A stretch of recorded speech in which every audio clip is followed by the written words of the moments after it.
Saudara-saudari yang terkasih, bukanlah demikian apa yang terjadi dengan Monsinyur Hubertus Letheng yang mati mendadak. Jam 6 pagi saya diberi kabar Monsinyur, sebelum misa pagi di gereja katedral ini, Monsinyur Letheng dalam keadaan kritis. Denyut dan nadinya tiba-tiba cepat. Setelah misa saya sudah langsung mendapat kabar Monsinyur Hubertus Letheng telah meninggal dunia. Saya langsung setelah itu ke rumah sakit untuk mendoakan dan memberkati jenazah. Baru minggu yang lalu berbicara tanpa ada kecurigaan akan meninggal dunia. Hanya hari Senin yang lalu setelah beliau masuk pada hari Minggu karena sesak nafas, Romo Dwi yang teman serumah pastor paroki memaksa untuk segera masuk ke rumah sakit. Beliau meminta untuk ditunda sampai Selasa karena jadwal untuk check up, tapi dipaksa akhirnya masuk ICU untuk cepat, dan setelah itu segera tertangani keluar dan kemudian stabil. Maka saya sempat berbicara via telepon untuk berbicara dan juga menyampaikan kalau ada sesuatu yang dibutuhkan mohon segera memberitahu. Romo Dwi datang kepada saya menyampaikan bahwa akhir-akhir ini Monsinyur Hubertus Letheng merasa kelelahan. Bahkan dalam pembicaraan terakhir, ia berkata, "Saya sudah capek, sepertinya saya akan selesai. Inilah akhir hidup saya." Ia berkata, umur saya memang 63. Tetapi sebetulnya saya lebih tua dari usia itu. Dalam perjalanan 5 tahun di sini, ia tidak pernah mengeluh.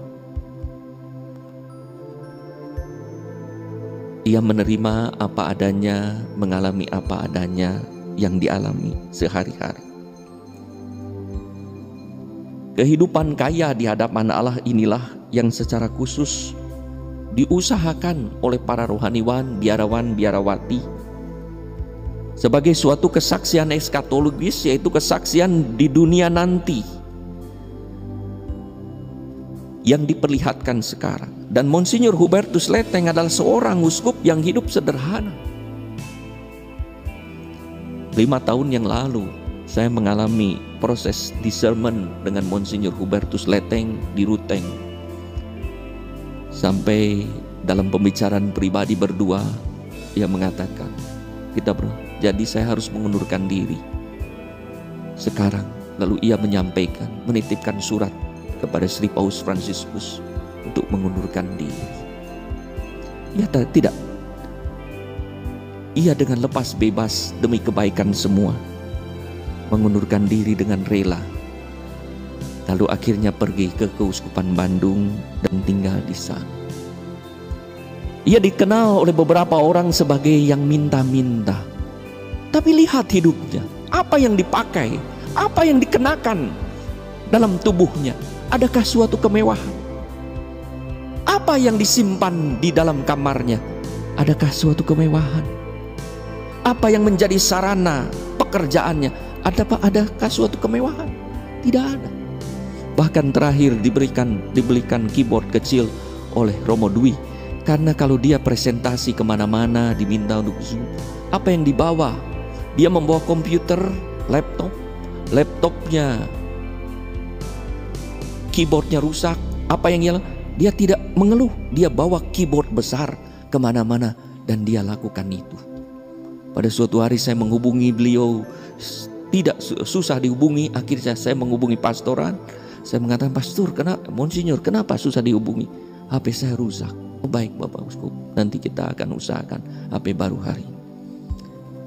Menerima segala sesuatu apa adanya. Dan memang minta-minta donasi. Tapi saya lihat bukan untuk dirinya sendiri. Sampai akhir hidupnya setidaknya saya tahu ada 4 orang yang dibantu untuk pendidikan.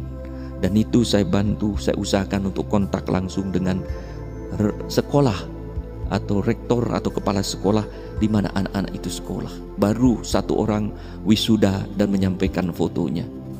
Kalau ada apa-apa, maka Monsinyur Hubertus Leteng turut pusing tentang urusan orang lain. Makanya kadang saking baiknya ia dimanfaatkan oleh orang-orang tertentu karena kebaikan hatinya. Sehingga ia harus berpikir. Kesehatannya merosot karena setiap hari ia menulis renungan untuk dibagi-bagikan. Kadang-kadang jam 2 pagi baru ia menulis renungan. Buku-buku ditulis dan diselesaikan, kini juga sedang menyelesaikan buku yang lain. Pada April yang lalu, Monsinyur Hubertus Leteng di tempat ini memberikan rekoleksi untuk para imam tentang imamat yang diberikan dengan sangat bagus. Dan rupanya itulah pesan terakhir kepada kami para imam. Saudara-saudari yang terkasih, maka saat wafatnya ia tak melekat pada barang dunia apapun. Kepergiannya mendadak tanpa sakit parah ini menunjukkan bahwa dirinya lepas bebas kapanpun Tuhan memanggilnya kembali. Jam 4 pagi sesak nafas, lalu diusahakan dibantu. Lalu jam 5 keadaan memburuk dan jam 6 wafat. Kenapa? Bisa jadi memikirkan sesuatu. Karena tampak menurut frater yang menjaga, pada malam hari ia tampak gelisah. Jam 4 itu pun ia masih berbicara kepada frater dalam kegelisahan. Entah apa yang membuat gelisah dalam dirinya. Apakah ada orang yang meminta bantuan kepadanya dan sampai sekarang belum terbantu karena ia tidak berhasil mendapatkan bantuan dari orang lain? Tidak tahu. Saya berkali-kali memenuhi pesan Bapak Uskup, kalau ada apa-apa sampaikan kepada saya, nanti kita usahakan bantuan. Tapi rupanya akhir-akhir mungkin merasa sungkan, merasa apa, kalau tidak sangat terpaksa ia tidak berbicara kepada saya. Saudara-saudari yang terkasih, maka kepergiannya yang lepas bebas kapanpun Tuhan memanggil kembali karena dianggap sudah selesai menjalankan tugas. Ia menghembuskan nafas. Damai dan sejahtera itu ditampakkan oleh raut wajahnya yang tampak tidur tenang. Ketika kami menyaksikan tadi jam 12 kurang saat jenazah dimulai disemayamkan di gereja katedral. Monsinyur Hubertus, terima kasih atas kesaksian hidupmu, atas kerendahan hati, atas kebaikan hati, sekalipun dengan resiko hidupmu sendiri. Maafkanlah kami sebagaimana kami juga memaafkan. Tolong maafkan kesalahan, kekurangan Monsinyur Hubertus Leteng. Ia tidak pernah berkata buruk tentang orang lain, sedikit pun, tidak pernah. Silakan, siapa yang pernah mendengar ia berkata buruk tentang orang lain, termasuk orang yang berkata-kata buruk terhadap dirinya?